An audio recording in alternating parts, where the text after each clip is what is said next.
அடுத்தபடியாக நமது பள்ளிக்கு நமது அனைவரின் அன்பான அழைப்பை ஏற்று வருகை வந்திருக்கும் நமது அன்புக்கும் பாசத்திற்கும் உரிய தமிழ்நாடு மேல்நிலை கல்வியினுடைய இணை இயக்குனர் அவர்கள் வாழ்த்துரை வழங்குவார்கள்.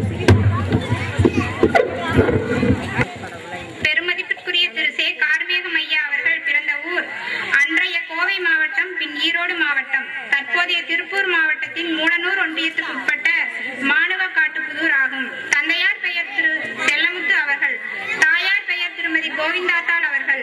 இவர் தன்னுடைய தொடக்க கல்வியை மூலனூர் ஒன்றியம் பட்டத்திபாளையம் ஆரம்ப பள்ளியிலும், உயர்நிலை கல்வியை அரசு மேல்நிலைப்பள்ளி மூலனூரிலும், பின் மேல்நிலை கல்வியை உடுமலை அருகே உள்ள புங்கமுத்தூர் காந்தி கலா நிலையத்திலும் சிறப்பாக படித்து முடித்தார். பின் இயற்பியல் பாடத்தில் இளங்கலை பட்டம் பெற்றார்.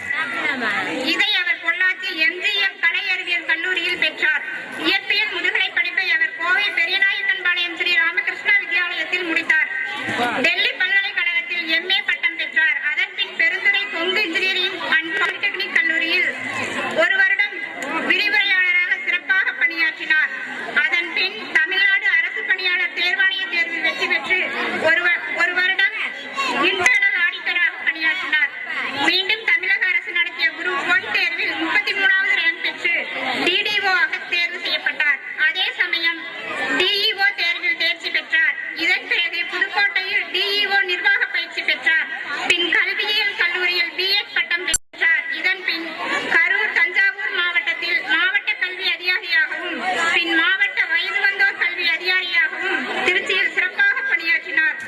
பதவி உயர்வில் பின் சேலம், கன்னியாகுமரி, கோவை மாவட்ட முதன்மை கல்வி அதிகாரியாக பணியாற்றினார். அதன் பின் தற்போது தமிழ்நாடு மேல்நிலை கல்வியின் இணை இயக்குநராக பணியேற்று தம் பணியினை சீரும் சிறப்பமாக செய்து வரும் செயல் வீரர் ஆவார்.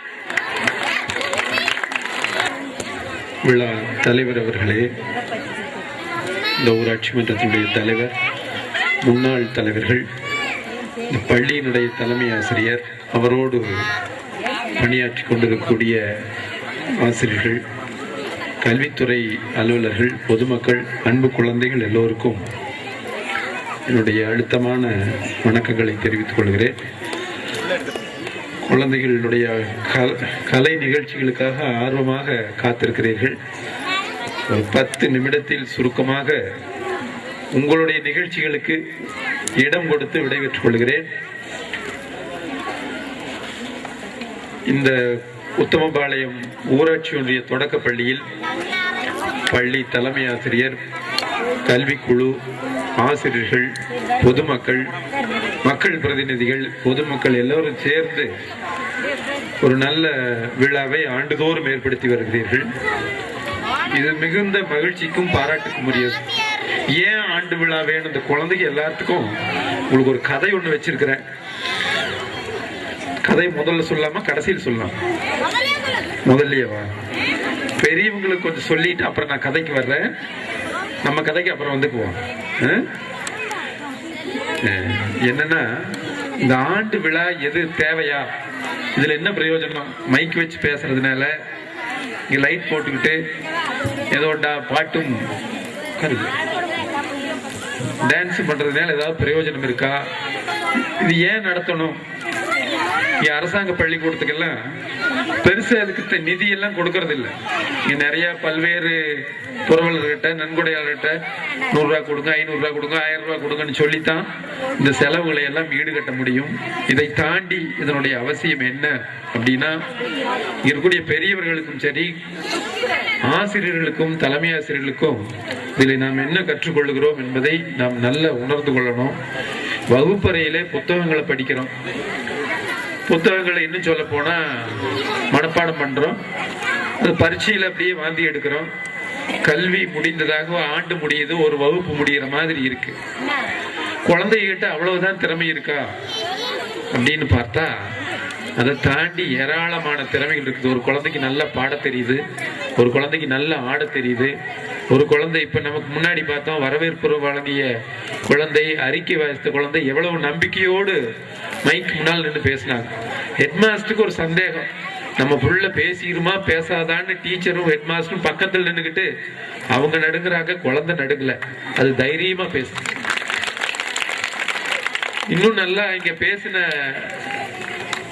எல்லாரும் கவனிச்சிருக்கலாம், பெரியவங்க எல்லாம் பேசுறப்ப இந்த குழந்தைகள் எல்லாம் அவங்களுக்குள்ள பேசிட்டு இருந்தாங்க. குழந்தை பேசுறப்போ, அவ அறிக்கை வாசிக்கிறப்போ ஒருத்தரும் பேசல. ஏன்னா அவங்க மொழியை புரிஞ்சுக்கிறதுக்கு அவங்களுக்கு தெரியுது. நம்பிக்கையோடு மேடை ஏறி தன்னுடைய கருத்தை வெளியிடுவதற்கான ஒரு தளமாக இந்த இடம் இருக்கு. இதற்கான வாய்ப்பை இந்த ஆண்டு விழா கொடுக்குது.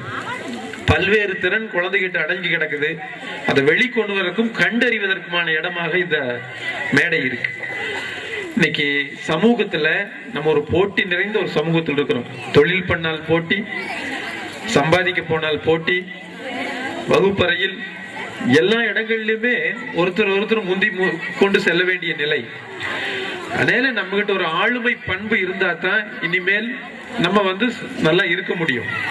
அதனால வகுப்பறையை தாண்டி மனிதனுடைய ஆளுமை பண்புகளை எல்லாம் வளர்த்தெடுப்பதற்கு, தலைமை பண்பை வளர்த்தெடுப்பதற்கு இந்த மாதிரி ஆண்டு விழாக்கள் தான். ஒரு மிகச்சிறந்த கல்வியாளர், அறிஞர் இருக்காரு, டாக்டர் வைசி குழந்தசாமின்னு பேரு.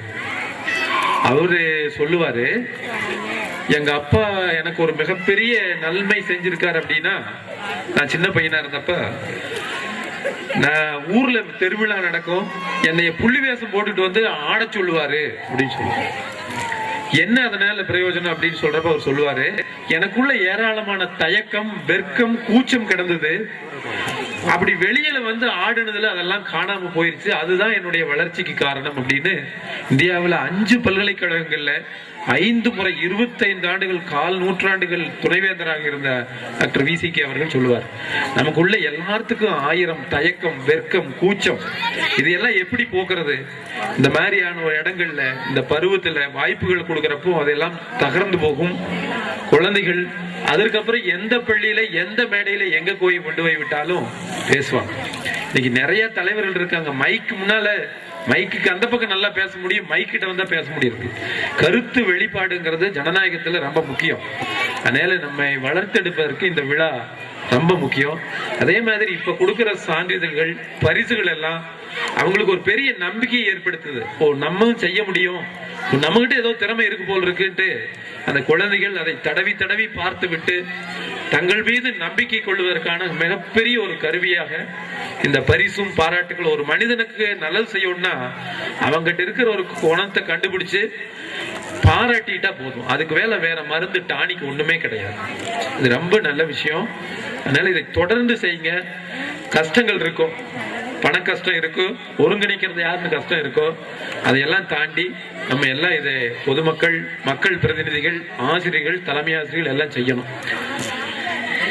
தாராளமா இதுக்கு நல்ல ஒவ்வொரு ஆண்டும் வெளியில இருந்து இன்னும் மாவட்ட ஆட்சித்தலைவர், காவல்துறை கண்காணிப்பாளர், இந்த மாதிரி எல்லாத்தையும் கொண்டு வந்து நிறுத்துங்க. குழந்தைகள் அவர்களை எல்லாம் பார்க்கட்டும். அந்த வாய்ப்பு அவசியம் என்று நான் கேட்டுக்கொள்கிறேன். இப்ப நம்ம ஊர்ல இங்க அரசு பள்ளிகளே குழந்தைகளை சேர்த்த வேண்டும் என்ற கோரிக்கைகள் எல்லாம் இங்க பேச்சு அடிபட்டது. இந்த ஆண்டு மட்டும் நான் ஒரு 3 நாடுகளுக்கு செல்லக்கூடிய வாய்ப்பு கிடைச்சது. ஜெர்மனி, பிரான்ஸ், இலங்கை. அங்க போய் அந்த கல்வி முறை பார்த்தா அதெல்லாம் முதலாளித்துவ நாடுகள். பள்ளிக்கூடங்களை மட்டும் பார்த்தால் அது முழுக்க அரசாங்க பள்ளிக்கூடங்கள் தான் நாடு முழுக்க இருக்கு. ஒரு 10 நாள் நாடு முழுக்க சுத்தி பார்த்தா எல்லா இடங்களிலும் இருக்கிறது அரசாங்க பள்ளிக்கூடங்கள் தான் இருக்கு. இந்த தனியார் பள்ளி, அரசாங்க பள்ளிங்கிற குழப்பம் அங்க கிடையாது. எல்லா பள்ளியும் அவ்வளவு நேர்த்தியாக வச்சிருக்கிறாங்க. எல்லாரும் அரசாங்க பள்ளிக்கூடத்துல படிக்கிறாங்க. பிரான்சினுடைய பிரசிடென்ட் சர்கோசியுடைய பிள்ளையும் அங்கதான் படிக்குது, அவரோட டிரைவர் பிள்ளையும் அங்கதான் படிக்குது. இப்ப நமக்குள்ள ஏதோ ஒரு நம்ம தான் கல்வியை கொஞ்சம் குழப்பிக்கிட்ட போல் இருக்கு. இதை 2ஆ பிரிச்சுட்டு அப்புறம் அங்க வாங்க இங்க வாங்க, அது சிறந்தது இது சிறந்ததுன்னு சில குழப்பத்தில் இருக்கிறோம். எங்க வேணாலும் படிக்கலாம். படிக்கிறப்போ குழந்தை விலாசமாக சிந்திப்பதற்கு வாய்ப்பு கொடுக்கணும். அவங்க இருக்கிற பன்முக திறன்கள் வெளிப்படுறதுக்கான வாய்ப்பு கொடுக்கணும்.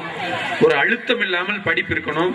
மனப்பாடத்தை மட்டும் நம்பியதாக இல்லாமல் சிந்திப்பதை அடிப்படையாக வைத்திருந்தால் போதும்.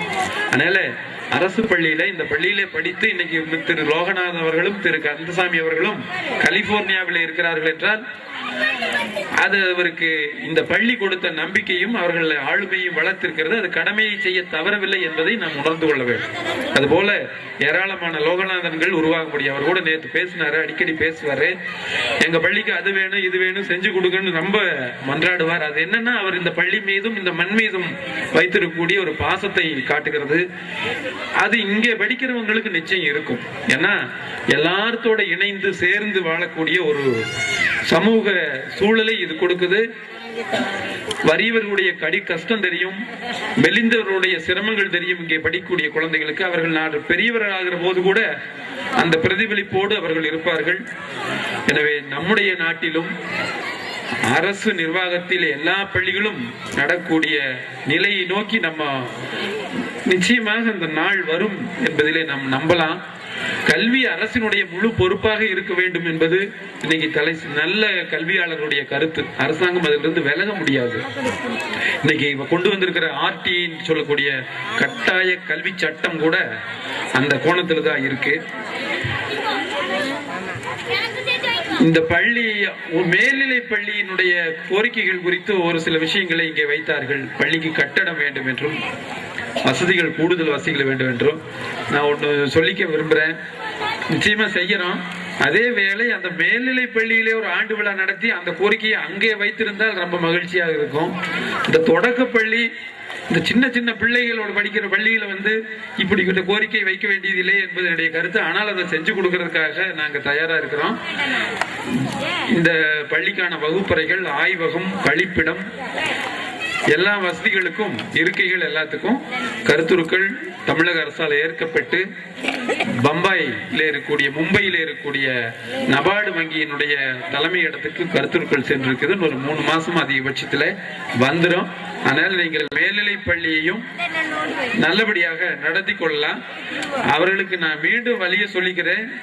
அந்த பள்ளியிலும் பள்ளியிலே குழந்தைகள் விளையாடுவதற்கான வாய்ப்புகள், ஆட பாட, கவிதை வாசிக்க, கட்டுரை வாசிக்க, பேசுவான சந்தர்ப்பங்களை எல்லாம் தயவு செய்து கொடுங்கள். அது மிகவும் முக்கியம்.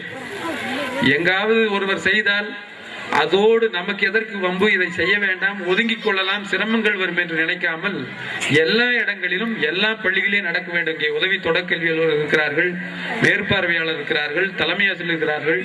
எல்லோருக்கும் நீங்கள் ஆண்டு முழுவதும் 220 நாள் சொல்லிக் கொடுக்கிற பாடத்தை காட்டிலும் இந்த ஒரு நாளிலே அந்த குழந்தைகள் கற்றுக்கொள்ளக்கூடிய விஷயம் மிக அதிகம். அவருடைய வெளிப்பாட்டு திறன் மிக அதிகம். தயவு செய்து இந்த வாய்ப்புகளை எல்லா குழந்தைகளுக்கும் கொடுக்குமாறு அன்பாக கேட்டுக்கொள்கிறேன். பரிசு வழங்கும் நிகழ்ச்சி, அதுக்கு பிறகு கலை நிகழ்ச்சி தான். ஒரு 10 நிமிடத்தில் பரிசு வழங்கும் நிகழ்ச்சி நிறைவேறும்.